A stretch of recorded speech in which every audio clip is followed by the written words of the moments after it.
నమస్తే RTV news కి స్వాగతం. మీ సమస్య పరిష్కారమే మా లక్ష్యం. మీ సమస్యలను వాట్సాప్ చేయండి చాలు. 9492726238. మా వార్తలు మీకు నచ్చినట్లయితే లైక్ చేయండి, షేర్ చేయండి, సబ్స్క్రైబ్ చేయడం మాత్రం మర్చిపోకండి. ఆదరణకు నోచుకొని ఆలయాలను ఆదరిద్దాం. పలు ఆశయాలకు పూజా సామగ్రి పంపిణీ. ధార్మిక సంస్థల సేవా ప్రతినిధి డివిడి ప్రసాద్. ఏజెన్సీ ప్రాంతంలో నిరాధారణకు గురైన ఆలయాల్లో నిత్యం దీపం పెట్టే విధంగా దాతల సహాయంతో పూజా సామగ్రి పంపిణీ చేస్తున్నట్లు ధార్మిక సంస్థల సేవా ప్రతినిధి డివిడి ప్రసాద్ తెలిపారు. మండలంలోని పలు గ్రామాల్లోని దేవాలయాలకు దాతల సహాయంతో సమకూర్చిన పూజా సామగ్రిని ప్రసాద్ పంపిణీ చేశారు. ఈ సందర్భంగా ఆయన మాట్లాడుతూ మండల వ్యాప్తంగా గ్రామాల్లో 100కు పైబడి ఆలయాల్లో అర్చకులు పనిచేస్తున్నప్పటికీ కేవలం 10-15 మందికి మాత్రమే ప్రభుత్వం మంజూరు చేసిన DDNS నిధులు పడుతున్నాయన్నారు. దేవాదాయ శాఖ అధికారులు ప్రభుత్వం చొరవ చూపి మీ ఆలయాలకు DDNS వర్తింపచేసే విధంగా చర్యలు చేపట్టాలని కోరారు.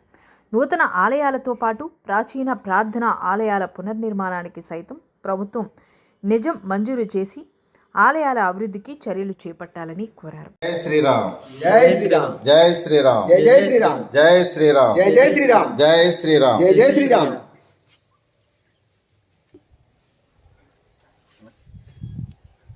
శ్రీరామ జయ రామ జయ జయ రామ, శ్రీరామ జయ రామ జయ జయ రామ, శ్రీరామ జయ రామ జయ జయ రామ, శ్రీరామ జయ రామ జయ జయ రామ, శ్రీరామ జయ రామ జయ జయ రామ, శ్రీరామ జయ రామ.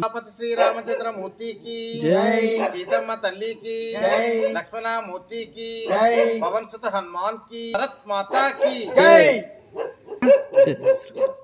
जय श्री राम, जय जय श्री राम, जय श्री राम, जय जय श्री राम. అల్లూరు సీతారామరాజు జిల్లా కొయ్యూరు మండలం డౌనూరు పంచాయతీ డౌనూరు గ్రామంలో ఉన్నాము. ఇది ఒక పురాతనటువంటి ఆలయము. ఈ ఆలయము వెనుకబడి ఉండడంతో, అంటే దీన్ని ఎవరో ఆదరణ లేనటువంటి పరిస్థితి ఉండడంతో ఇక్కడ ఉపాధ్యాయులుగా వచ్చినటువంటి శ్రీధర్ మాస్టర్ ప్రత్యేకించి ఇదే గ్రామానికి టీచర్గా వచ్చారు. వచ్చినటువంటి తర్వాత ఇక్కడ పరిస్థితిని గమనించిన తర్వాత ఈ ఆలయాన్ని గుర్తించడం జరిగింది. దాన్ని మా దృష్టికి తీసుకురావడం జరిగింది. ఇలా ఈ గ్రామంలో ఇంత పురాతనమైన ఆలయం ఉండటం, ఈ ఆలయం ఆదరణ లేకుండా ఉండడంతో ఇక్కడ ఎలిమెంటరీ స్కూల్లో ఒక ఆయాగా పనిచేస్తూ తన బాధ్యతలు నిర్వహిస్తూ స్కూల్లో పిల్లలకు వండి వార్చి వడ్డించి అలాంటి పరిస్థితిని చేస్తూ మరి ఉదయం లేచిన తర్వాత ఈ ఆలయాన్ని శుభ్రపరిచి దీపం పెట్టే బాధ్యతను తీసుకొని నడిపిస్తుంది. మరి నిజానికి ఒక ఎలిమెంటరీ స్కూల్లో ఆయాగా పనిచేస్తుందంటే వాళ్ళ యొక్క ఆర్థిక పరిస్థితి మీకు అంటే మనందరికీ తెలియంది కాదు, మనం ఎరగలేనటువంటి విషయం కాదు. మరి ఇలాంటి ఆలయానికి పూజా సామాగ్రి ఇవ్వాలి. అంటే పూజా సామాగ్రి అందించినట్లయితే తన దీపం పెట్టడానికి మరి తోడ్పాటుగా ఉంటుందని చెప్పేసి మనము ఒక 6 నెలలకు సరిపడినటువంటి పూజా సామాగ్రి ఈరోజు సత్యవతి గారికి అందజేస్తున్నాము. ఎందుకంటే తనకి ఈ ఆలయానికి సేవ అయితే చేస్తారు, కానీ ఈ పూజా సామాగ్రి విషయంలో ఒత్తిడి తీసుకురాకూడదు, తనకు ఎలాంటి బాధ కలగకూడదు అని చెప్పేసి మనం అందించడం జరుగుతుంది. ఈ ఆలయ పరిరక్షణ విషయంలో దాతలు ఎవరైనా ఇంకా ముందుకు వచ్చినట్లయితే మంచిగా కొంచెం దీన్ని శుభ్రం చేసి పరిస్థితి చేస్తే కొంచెం బాగుంటుంది. గ్రామంలో కూడా దానికి తగినటువంటి చైతన్యం తీసుకొచ్చే ప్రయత్నం కోసం మనం కూడా అడుగులు వేద్దామని చెప్పేసి తెలియపరుస్తూ మరి పూజా సామాగ్రి ఈరోజు సత్యవతి గారికి అందజేయడం జరుగుతుంది. జై శ్రీరామ్, జై జై శ్రీరామ్, జై శ్రీరామ్, జై జై శ్రీరామ్.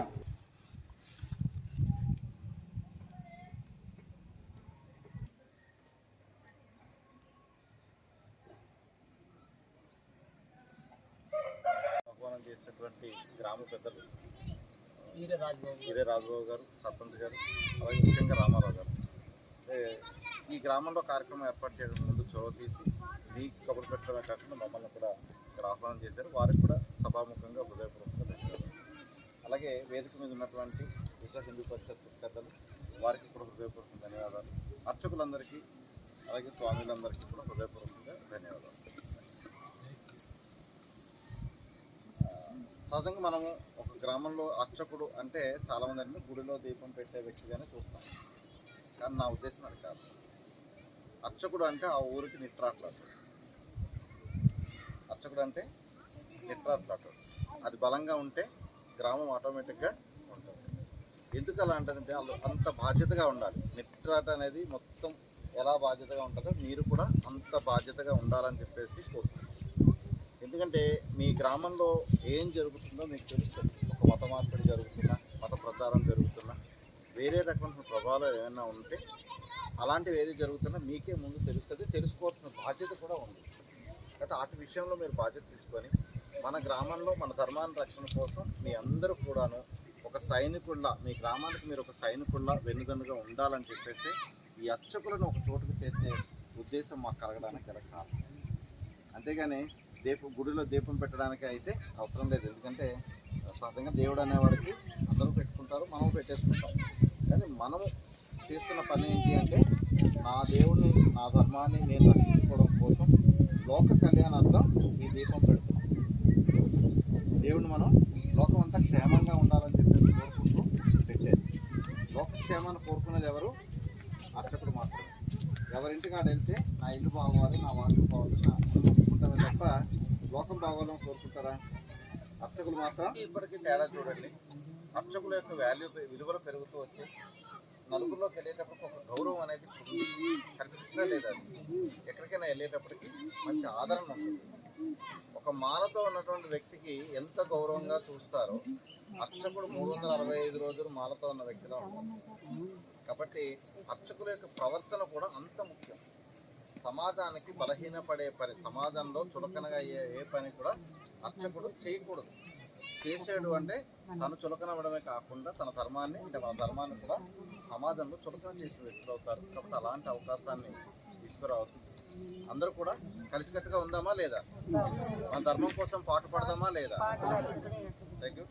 మిమ్మల్ని అందరినీ నేను అభ్యర్థించేది ఏంటి అంటే మన ఊరిలో జరిగే ప్రతి ధర్మం గురించి చేసే ప్రతి పనిపై దృష్టి పెట్టాలి. మీరు ఏదైనా తేడా పడాలంటే మాలాంటి వాళ్ళకి ఇన్ఫర్మేషన్ ఇస్తే ఖచ్చితంగా దాన్ని సరి చేయడానికి ప్రయత్నం చేద్దాం. అలాగే చాలా గుడులు వెనకబడి ఉన్నాయి. ఇప్పుడిప్పుడే దాని డెవలప్మెంట్ గురించి కూడా ప్రయత్నం చేస్తాం. మనం ప్రతి గుడి కూడా నీట్గా అవ్వాలి. ఇది మేము శంకుస్థాపనకు వచ్చేటప్పుడు, దీన్ని ప్రారంభం చేసేటప్పుడు వచ్చాం. కేవలం శివలింగం మాత్రమే ఉండేది. నంది పెట్టేశారు, పెట్టిన వ్యక్తి పెట్టేసి హ్యాపీగా వెళ్ళిపోయారు. కానీ గ్రామం ఎంత బాధ్యత తీసుకుంది? తనకు నీడ, వచ్చిన వాళ్ళకి ఆతిథ్యం ఉండడానికి, ఇవన్నీ నీరు, పాలు, చుట్టూ ఇబ్బంది లేకుండా కరెంటు, ఇవన్నీ గ్రామం బాధ్యత తీసుకుంది. కాబట్టి ఇక్కడ మనం ఇంతమంది కూడుకోగలిగాం. లేంటే రాగలమా? ఇవంతా తుప్పలు గట్ట ఉంటే వస్తామా? రాము. ఊళ్ళో ఎక్కడో ఏదో సందులో పెట్టుకుంటాం. కానీ ఇంత మంచి వాతావరణంలో మనం ఇలా పెట్టుకోగలిగాము అంటే ఈ గ్రామం దీని మీద బాధ్యత తీసుకుంది. కాబట్టి మనం అందరం ఇక్కడ కూడుకొని ఇంత చక్కని కార్యక్రమం నిర్వహించగలుగుతున్నాం. అలాగే మన గ్రామంలో ఉన్నటువంటి ప్రతి ఆలయం కూడా శుభ్రతతో కూడి ఉండాలి. ప్రతి ఆలయం అది ఉండాలి. అలా ఎక్కడైతే శుభ్రం ఉంటుందో అక్కడ ఖచ్చితంగా లక్ష్మీదేవి ఉంటుంది. లక్ష్మీదేవి ఎక్కడ ఉందో ఆటోమేటిక్గా మిగతా శక్తులన్నీ కూడా అంటే లక్ష్మీదేవి ఉన్న దగ్గర కృష్ణుడు వస్తాడా, విష్ణుమూర్తి వస్తాడా రాదా? నా పేరు కంకుపాటి గిరిబాబమ్మ. మాది స్వగ్రామం జీకేది మండలం పెదవలస గ్రామం. ఇలా మన రాజవంగి మండలం కిర్రాబు గ్రామంలో ఇంత చక్కటి కార్యక్రమాన్ని ఏర్పాటు చేసిన రామారావు గారికి, ఈ ఊరి గ్రామస్తులకు, మహిళా మూర్తులకు అందరికీ నమస్కారాలు. అలాగే వేదిక పైన ఉన్నటువంటి పెద్దలందరికీ పాదావి నమస్కారాలు. ఈ కార్యక్రమాన్ని ఇంత చక్కగా ఘన విజయంగా జరుగుతుందంటే దానికి కారణం ముఖ్యంగా డివిడి ప్రసాద్ గారు. మొదటిగా మన ఏజెన్సీ గ్రామాల్లో 3 గ్రామాలను స్టార్ట్ చేసామండి. 3 గ్రామాల నుండి మొదలుకొని ఇప్పుడు 216 దేవాలయాలకు దీపధూప నైవేద్యాలు పంపిణీ కార్యక్రమం జరుగుతుంది. అనేక దాతలు, ఎక్కడో ఉన్న దాతలను సహకరించి ప్రతి నెల చిన్న టెన్షన్తో కూడిన పని, దాతలు సహకారంతో ఈ దీపధూప నైవేద్యాలు పంపిణీ కార్యక్రమం జరుగుతుంది. కొన్ని నెలలు అన్స్పటెడ్గా మొత్తం కార్యక్రమానికి సరిపడ్డ అమౌంట్ రాదు, డబ్బులు రావు. డబ్బులు రాని పక్షంలో మన డివిడి ప్రసాద్ గారు సొంత డబ్బులతో ఏర్పాటు చేసి ఇచ్చిన మాట తప్పకుండా ప్రతి గ్రామానికి, ప్రతి దేవాలయాలకి దీపధూపాలు పంపిణీ కార్యక్రమం జరగాలనే ఉద్దేశంతో తన సొంత డబ్బును కూడా ఏర్పాటు చేసి దీపధూప నైవేద్యాలు సమకూర్చడం జరుగుతుంది. మనం ఓన్లీ దీపధూపాలు పంపిణీ కార్యక్రమం చేయడమే కాకుండా మన బంధువులు వేరే మతస్థులు అంటే గొర్రెబిడ్డలుగా మారిపోయి ఉంటారు కదా, అది నల్ల బుక్కు పట్టుకొస్తారు, వాళ్ళకి గొర్రెబిడ్డలు అంటాం మేము. ఆ గొర్రెబిడ్డలోకి వెళ్ళిపోయిన వాళ్ళని పునరగమనం కూడా జరిగింది. 7 మందికి 317 కుటుంబాలు పునరగమనం చేశాం. మన తరఫున మళ్ళీ రిటర్న్ వచ్చేసారనమాట. మన హిందువులు తప్పడిపోయి గొర్రెబిడ్డలోకి వెళ్ళిపోయారు. ఆ గొర్రెల మంద నుండి మళ్ళీ మన హిందూ సంప్రదాయానికి సాంప్రదాయబద్ధంగా హోమాలు చేసి మళ్ళీ వెనక్కి తీసుకురావడం జరిగింది. అందువల్ల దీన్ని ఉద్దేశించి ప్రతి ఒక్క గ్రామంలో ప్రతి ఒక్క అర్చకుడు ఉన్నారు. అర్చకుడు కాదు, మహిళా మూర్తులు కాదు, పెద్దలందరూ వేరే అన్య మతస్థులు మన గ్రామాల్లోకి వచ్చినట్లయితే వెంటనే తరిమి కొట్టండి, బొట్టు పెట్టుకోండి. అమ్మ మీ ఎదురు పట్టుకొస్తారు కదా పాంప్లెట్స్, ఈ పాంప్లెట్స్ మేము తీసుకుంటాము, ముందు మా బొట్టు పెట్టుకోండి, అప్పుడు మీరు మాట వినండి. లేదని పక్షంలో తరిమి కొట్టేయండి. ఏం కేసులు అవ్వవు, ఏమో తరిమి కొట్టినా పర్లేదు. తరిమి కొట్టిన గ్రామాలు చాలా ఉన్నాయి. మా పెదవలస పక్కన దేవరపల్లి పంచాయతీలో ఒకే ఒక్క పూజారి 35 మంది ఎంతమంది వచ్చారు, వాళ్ళు గొర్రెబిడ్డలు, వాళ్ళందరూ ఒకే ఒక పూజారి తరిమి కొట్టారు. ఇలా పూజారులే అలా తరిమి కొట్టాలి. తరిమి కొడితే మరి దరిదాపులు రాకూడదు. ఆ విధంగా ప్రతి గ్రామాల్లో చైతన్యవంతంగా అవి బయట మతంలోకి వెళ్ళిపోయిన వాళ్ళని పునర్గమనం చేసేటట్టు మాట్లాడండి. మాట్లాడిసిన తర్వాత మన ప్రసాద్ గారిని కానీ, రామారావు గారిని కానీ, నాని గారిని కానీ ఫోన్ నెంబర్ తీసుకొని ఆ నెంబర్కి కాల్ చేసినట్లయితే హిందూ సాంప్రదాయబద్ధంగా మనం వెనక్కి తీసుకొని రావచ్చు. ఈ విధంగా ఇంత చక్కటి అవకాశం ఇచ్చినందుకు కిర్రాబు గ్రామస్తులకు, అర్చకులకు, పెద్దలకు అందరికీ నమస్కారం తెలుపుకుంటున్నాను. నేను ఈ సంస్థలో ఎన్నో సంవత్సరాలుగా పనిచేస్తున్నాను, కానీ పైకి రాలేదు మాట. సంస్థలు అంటే నేను ఇంకా ఈ ప్రతి సంస్థలో కూడా అల్లూరి సీతారామరాజు జిల్లా సంస్థలో ఆ పేరు మీద నా స్కూల్లో సింగపల్లి స్కూల్లో కూడా దీంట్లో నేను పనిచేసాను. ఆ సంస్థలో ప్రెసిడెంట్గా పనిచేశాను. ఇప్పుడు వార్డు నెంబర్గా పనిచేస్తున్నాను. ఇంకా మాది అదే గ్రామానికి పూజారి కింద పనిచేస్తాను.